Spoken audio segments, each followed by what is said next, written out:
ሰላም ጤና ይስጥልን። የተወደዳችሁና የተከበራችሁ የቻናላችን ተከታታዮች እንደምን አላችሁ? በዛሬው ፕሮግራማችን ላይ በሀገራችን ኢትዮጵያ በስፋት እየተወደዱና እየተለመዱ ከመጡ የቶዮታ ምርት ከሆኑ ተሽከርካሪዎች መካከል የተመረጡትን ይዘንላችሁ ቀርበናል። እንደሚታወቀው ቶዮታ በሃይብሪድ መኪኖች ቢታወቅም አሁን ግን በሙሉ የኤሌክትሪክ ኢቪ ካር ገበያውን እየተቀላቀሉት ይገኛሉ።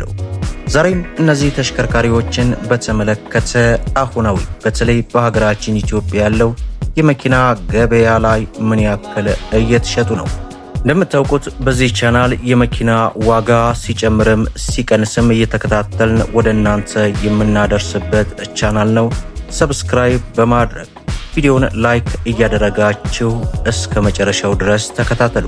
ክቡራን ተመልካቾቼ ወደ መረጃው ከማለፌ በፊት በተለይ የኤሌክትሪክ ተሽከርካሪዎችን በተለይ ደግሞ የቢዋይዲ ምርት የሆኑ ተሽከርካሪዎችን ለምትገዙ እህት ወንድሞች ነው። እንግዲህ እንደምታውቁት የቢዋይዲ ተሽከርካሪዎች የስፔራቸውን ጉዳይ ስንመለከት እጅግ በጣም አሳሳቢ ነው። በትንሹ የቢዋይዲ ኢቱን እንኳን ከኋላ ኮፈን ጀምሮ እስከ ፊት ኤልኢዲ መብራት ድረስ የሆነ ነገር ተፈጥሮ ለመቀየር ስታስቡት ዋጋው እስከ 200 ሺህ ብር የሚደርስ አካባቢ ስለሚሆን ሁላችሁም ከፍተኛ ጥንቃቄ ማድረግ ይጠበቅባችኋል። ያ ማለት ተሽከርካሪው መግዛት ብቻ ሳይሆን ሶስተኛ ወገን መግባታቸውን እንዳትዘነጉ ለማለት ያክል እወዳለሁ። ምክንያቱም ብዙዎች ገዝተው የመዘናጋት ባህሪ ስላለ እጅግ ከፍተኛ ጥንቃቄ እንድታደርጉ ለማለት ያክል ነው። በቅድሚያም የምንመለከተው እንግዲህ የ2025 ሞዴል ቶዮታ BZ3X የተሰኘው ተሽከርካሪ ነው። ይህ ተሽከርካሪ በአንድ ፉል ቻርጅ 520 ኪሎ ሜትር መጓዝ የሚችል SUV ተሽከርካሪ ነው።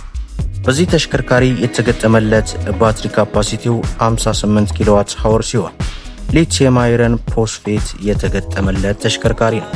በዚህ ተሽከርካሪ ላይ የተገጠመለት ሞተር 150 ኪሎዋት አወር የሚያመነጭ ሲሆን በ201 ሆርስ ፓወር እና በ204 ይገኛል።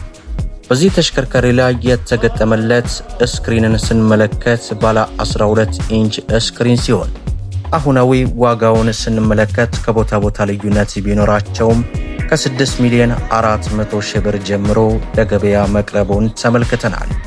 አሁንም ሌላኛው BZ3X የተሰኘ ተሽከርካሪ ነው። ይህ ተሽከርካሪ በ2025 ሞዴል ለገበያ የቀረበ ሲሆን በአንድ ፉል ቻርጅ 610 ኪሎ ሜትር መጓዝ ይችላል። በዚህ ተሽከርካሪ ላይ የተገጠመለት ድራይቭ ታይፕ ፍሮንት ዊል ድራይቭ ሲሆን ኮምፓክት SUV ተሽከርካሪ ነው። የዚህ ተሽከርካሪን ባትሪ ካፓሲቲ ስንመለከት 67 ኪሎዋት አወር ሊቲየም አይረን ፎስፌት የተገጠመለት ሲሆን በዚህ ተሽከርካሪ ላይ የተገጠመለት ሞተርም 165 ኪሎዋት አወር ነው። ይህ ተሽከርካሪ በሰዓት 210 ኪሎ ሜትር መጓዝ የሚችል ሲሆን ይህ ተሽከርካሪም በአሁኑ ሰዓት ከቦታ ቦታ ልዩነት ቢኖራቸው ከ6 ሚሊዮን 900 ሺህ ብር ጀምሮ ለገበያ መቅረቡን ተመልክተናል።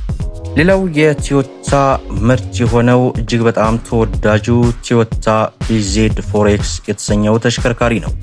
ይህ ተሽከርካሪ SUV ሙሉ የኤሌክትሪክ መኪና ያለው ሲሆን ቁመናው ጠንካራና ፊውቸሩ እጅግ በጣም ዘመናዊ የሚባል ተሽከርካሪ ነው። በተለይ ለቤተሰብና ለጥሩ እይታ የሚመረጥ ተሽከርካሪ ሲሆን ይህ መኪናም በአንድ ጊዜ ቻርጅ 500 ኪሎ ሜትር መጓዝ በሚችል አማራጭ ለገበያ ቀርቦ ይህ ተሽከርካሪ በኦል ዊል ድራይቭ በሁለት አይነት ሞተር አማራጮች ለገበያ የቀረበ ሲሆን ውስጡ በጣም ሰፊና የኋላ መቀመጫዎቹ ለእግር ምቾት የሚሰጡ ናቸው።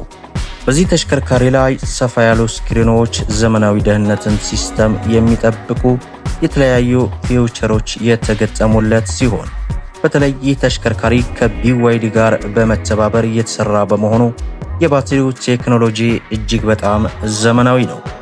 በሌላ በኩል ይህ ተሽከርካሪ በተለያዩ አይነት የባትሪ አማራጮች እየቀረበ ሲሆን በ600 በአንድ ፉል ቻርጅ መጓዝ የሚያስችልም በገበያ ላይ ቀርቦ ይገኛል። ይህ ማለት ከከተማ ውጭ ለሚደረጉ ጉዞዎች እጅግ በጣም አስተማማኝና ረዘም ያለ ኪሎ ሜትር መጓዝ እንዲችል ያስችለዋል። ታዲያ ይህ ተሽከርካሪ ቶዮታ BZ4X በአልትራው በ2025 እና በ2024 ሞዴል አሁን ላይ እጅግ በርካታ የመሸጫ ቦታዎች ላይ ከቦታ ቦታ ልዩነት ቢኖራቸውም ከ7 ሚሊዮን 100 ሺህ ብር ጀምሮ ለገበያ መቅረቡን ተመልክተናል። እንግዲህ ጠቅለል ስናደርጋቸው የነዚህ ተሽከርካሪዎች ልዩነትና ጥቅምና ጉዳታቸው ምንድን ነው? በተለይ የቶዮታ BZ4X ጥቅሙ ከፍ ያለ መሆኑ ጠንካራና ለበረዶ እንዲሁም ለጭቃማ መንገዶች እጅግ በጣም አመች የተባለ ሲሆን ጉዳቱን ስንመለከተው ከቶዮታ BZ3 አንጻር የባትሪ ርቀቱ ትንሽ አነስ በሚል አማራጭ አለው። የ600 ግን ያን ያክል ልዩነት የለውም። የቶዮታ BZ3ን ጥቅም ስንመለከት እጅግ ረዘም ላለ ኪሎ ሜትር መጓዝ እንዲሁም ደግሞ ለስላሳ ነዳድና ዘመናዊ የውስጥ ዲዛይን ያለው ሲሆን የዚህ ተሽከርካሪ ጉዳቱ ግን ዝቅ ያለ በመሆኑ በጣም ለተሰባበሩ በተለይ ለሀገራችን መንገዶች ኮንፊደንስ ላይሰጠን ስለሚችል ይህንን ይቀመጣል ማለት ነው። በአጠቃላይ እንግዲህ ስንመለከት ሰፊና ከፍ ያለ መኪና ለሚፈልግ ሰው BZ4X ተመራጭ ሲሆን ብዙ ርቀት መጓዝና ዘመናዊነትን ለሚመርጥ ደግሞ BZ3 ተወዳጅ እና ተወዳዳሪ የሌለለት ተሽከርካሪ ነው። እናንተ የትኛውን ትመርጣላችሁ? ሐሳብ አስተያየታቸውን በኮሜንት ላይ ያስቀምጡልን። እንደምታውቁት ከሰሞኑ በተለይ የኤሌክትሪክ ተሽከርካሪዎች ዋጋቸው ከጊዜ ወደ ጊዜ ከቀን ወደ ቀን እየጨመረና እየተባባሰ ይገኛል።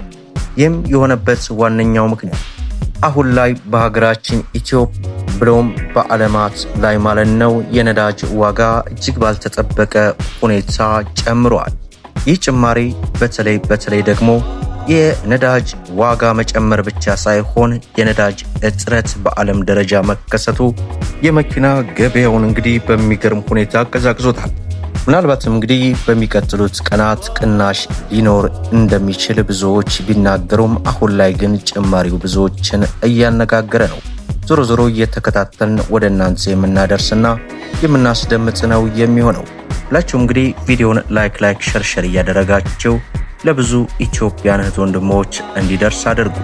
እንዲሁም ስለ መኪና ለማወቅና መኪናን በተመጣጣኝ ዋጋ ለመግዛት ሰብስክራይብ በማድረግ ቤተሰብ እንድትሆኑ እየጋበዝኩኝ በተጨማሪም ደግሞ በየዕለቱ የሚለቀቁ መረጃዎች በአፋጣኝ እንዲደርሳቸው የኖቲፊኬሽን ማብራታችሁን እንዳትዘነጉ እያልኩኝ ለዛሬ ያስኩላችሁ መረጃ ይህን ይመስላል።